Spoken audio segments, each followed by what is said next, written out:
ఎవరైనా సరే బాధితుల దగ్గరికి పరామర్శకు వెళ్తారు. కానీ జగన్మోహన్ రెడ్డి గారు మాత్రం నిందితుల దగ్గరికి, అది జైలుకి పరామర్శకి, ఏదైతే సిదిరప్పలరాజు కొడుకు చేసిన యాక్సిడెంట్లో చనిపోయిన యాదయ్య కుటుంబాన్ని వదిలేసి సిదిరప్పలరాజుని పరామర్శించడానికి జైలుకి వెళ్తున్న జగన్మోహన్ రెడ్డి గారు ఎలా చూడాలంటారు దీన్ని? వాళ్ళు ఇస్తుంటాటికే వెళ్ళేది.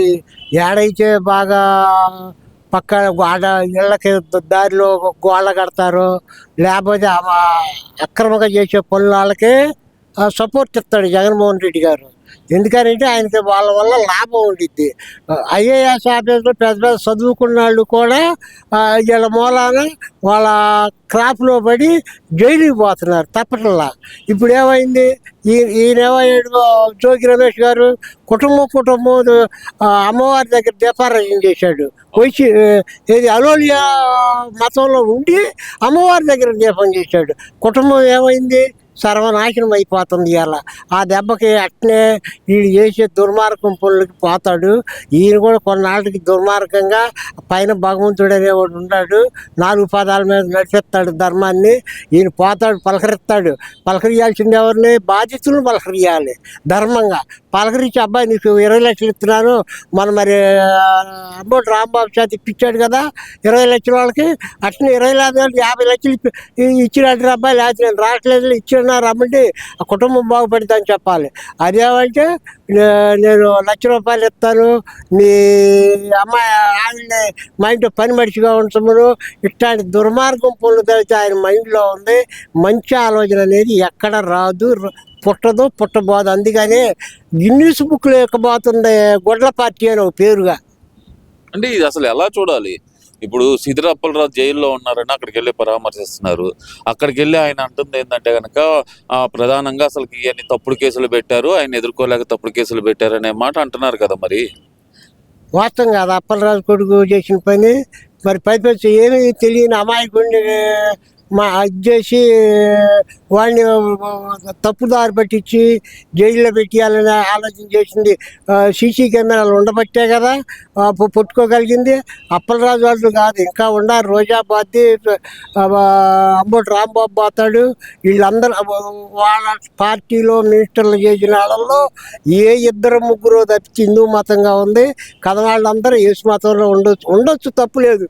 ఏ మతం అయినా వాళ్ళ మతాన్ని వాళ్ళు పూజ చేసుకోవచ్చు. కానీ రెండో మతాన్ని కానీ కథవాళ్ళని కానీ కించపరిచి ఆగం చేయటం అది కరెక్ట్ కాదు. ఇది రథం పోతే ఎంత ఇదిలే అంటాడు కొడాలని, సింహాలు పోతే ఏముందిలే సింహాలు అంటాడు. మరి చెయ్యి రీతి బొందే కదా అంటాడు. మరి ఆయన మెడలో గోదావరి పుష్కరాల్లో పోయిన మరి ఎందుకు స్నానం చేశాడు మెడల్లో గుండా, మరి శిలువు కనపడుతుంది క్లియర్గా. అది అర్థం కావట్లేదా వాళ్ళు ఏ మతంలో ఉంది? ఉండటానికి హిందూ మతం ఈ లానేమో అది. ఈ రకంగా జగన్మోహన్ రెడ్డి దగ్గరికి పోయేవాళ్ళల్లా అది ఉంటేనే ఆయన పలకరిస్తాడు, లేకపోతే దగ్గర కూడా రాని. ఇవాళ మీద పడుతున్నారు, తొక్కుతారు. ఇవాళేమనడు. రేపు ఒక అధికారంలో ఉన్నప్పుడు చెట్లు నరికాడు, పట్టలు కట్టాడు, ఎవడు దగ్గర రాని. వరదప్పుడు కూడా పైనుండి చూశాడు. నానా హింసలు పెట్టారు. అందుకని 151 నుంచి 11 పడిపోయారు. ఇదిగా 11 కూడా రావు.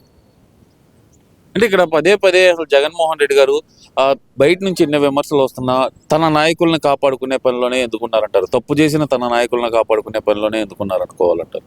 జ్ఞానం ఉండి జ్ఞానం తెలుసుకున్న వాళ్ళు ఇప్పుడిప్పుడే కొంతమంది బయటకు వెళ్ళిపోతున్నారు. ఇంకో పార్టీలో పోవటానికి ఏమో వాళ్ళకి అవకాశం లేదు. ఎందుకంటే ఇప్పుడు దాకా తిట్టి ఉండాలి, ఎవరు చేసుకుంటారు? అందుకని ఏ పార్టీలో పోలేరు. అందుకని కొంతమంది ఏంది సైలెంట్గా ఉంటున్నారు. ఇప్పుడు లోగడ మన 2 ఎమ్మెల్యే పేరేది శెట్టి గారు ఏమైనా మాట్లాడుతున్నాడా? ముత్తప్ప ఏమైనా మాట్లాడుతుంది? ఇవాళ ఏదో కొద్దిగా వచ్చింది ముత్తప్ప గారిది. అట్లనే చాలా మంది సైలెంట్గా ఉన్నారు. ఆయన మాటలో ఇంకా ఉండే కొంది దిగజారిపోవడం తప్పితే చివరికి గొడ్డలే మిగిలేది. ఇక్కడ ప్రధానంగా చూసుకుంటే గనక ఇక్కడ ముస్తఫా గారి వ్యవహారం చూసుకుందాం. కిడ్నాప్ చేసే పరిస్థితికి కూడా వెళ్ళారు అంటే గనక గతంలో ఎన్ని చేసి ఉంటారు అనుకోవాలంటారు? మరి అది బయటికి రాలేదు, చాలా ఒకటి వచ్చింది. ఇక మెల్లిగా తవ్వుతారు. గవర్నమెంట్ చేయాల్సిన పని, వ్యవస్థ చేయాల్సిన పని చేసిద్ది. అందుకని చల్లంగా ఇట్లాంటివి ఇంకా చాలా ఉన్నాయి. చాలా మంది సైలెంట్గా ఉండాలో కొంతమంది ఉన్నారు, చాలా మంది ఉన్నారు. ఎందుకు కదిలించిన కాడించి తోముతారని భయం ఒకటి ఉంది. ఎందుకంటే జైల్లో వేస్తారు, మళ్ళీ కోర్టు కేసులు, ఈ షాప్ ఎందుకని సైలెంట్గా ఉంటున్నారు.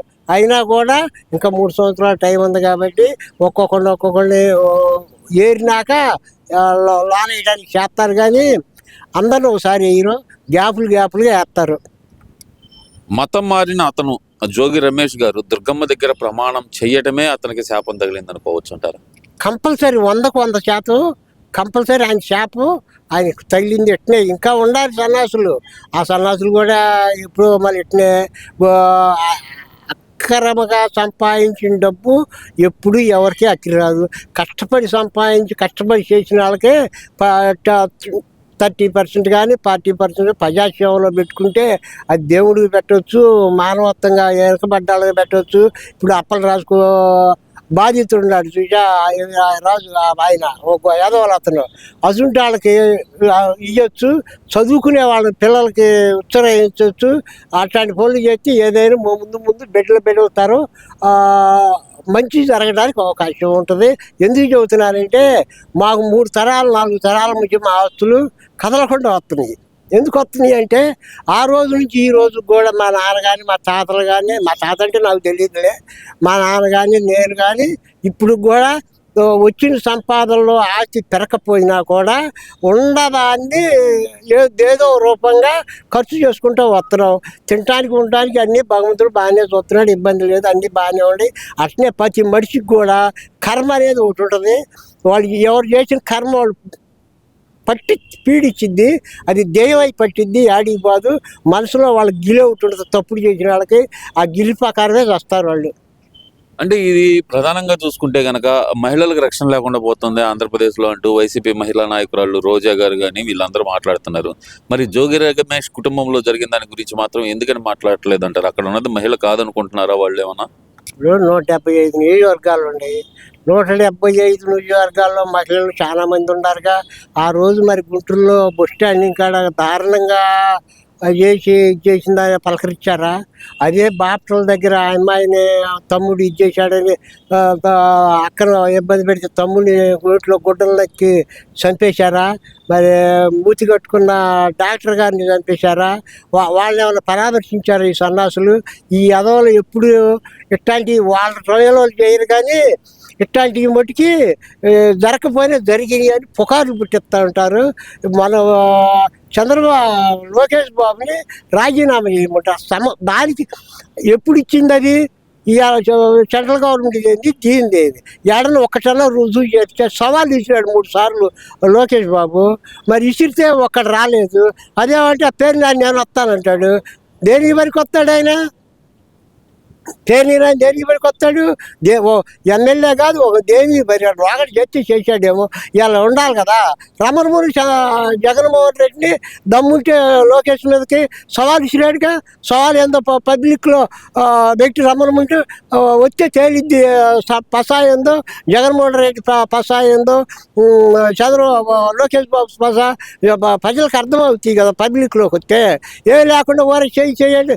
దొంగ అబద్ధాలు చెప్పేవాళ్ళు కదా, అన్ని అబద్ధాలే కదా వాళ్ళు మాట్లాడేది. ఇప్పుడు వాళ్ళు అబద్ధాలు చెప్తున్నారు అంటున్నారు. ఎందుకని అంటారు? పదే ఇప్పుడు మహిళల మీద ఇన్ని దాడులు జరిగినా వాళ్ళు ఎవరు స్పందించకుండా మరి ఇక్కడ మాత్రం ఇక్కడ ఏదైనా చిన్న సంఘటన జరగగానే రాష్ట్ర వ్యాప్తంగా ఉన్న వైసీపీ మహిళా నాయకులందరూ వాలిపోతున్నారు అక్కడికక్కడ. మరి ఈ విషయంలో మాత్రం ఎందుకని స్పందించట్లేదు? ముఖ్యంగా చూస్తే రోజా గారు ఎందుకు మాట్లాడట్లేదు, యాంకర్ శ్యామల ఎందుకు మాట్లాడట్లేదు అనుకోవాలంటారు. అవన్నీ అసలు సరైనవి అయితేనే కదా. ఆ పదవి పైతలకి పిచ్చి మాటలు మాట్లాడతారు.